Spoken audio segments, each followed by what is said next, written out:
Afghanistan cricket team একটা কঠিন সিদ্ধান্ত নিছে।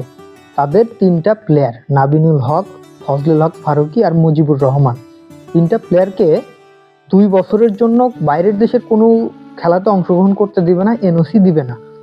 আর আপনার সেন্ট্রাল কন্ট্রাক্ট থেকে ৩ বছরের জন্য নিষিদ্ধ করছে যে তারা খেলতে পারবে না। দেশের ভিতরে ৩ বছর আর বাইরের দেশে আপনার ২ বছরের জন্য খেলতে পারবে না। এর কারণ কি, হঠাৎ এই ধরনের সিদ্ধান্ত, সেটা নিয়ে আজকে কথা বলবো। সাথেই থাকুন আর পুরো ভিডিওটা দেখুন।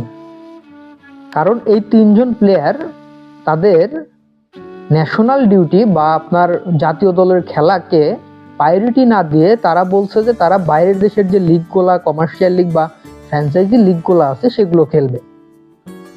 এখন তারা দেখলো যে তারা খেলবে, যেহেতু খেলুক, সুন্দর একটা ডিসিশন নিয়ে তাদের ব্যান করে দিয়েছে। এখন আপনার ঘরেও খেলতে পারবে না,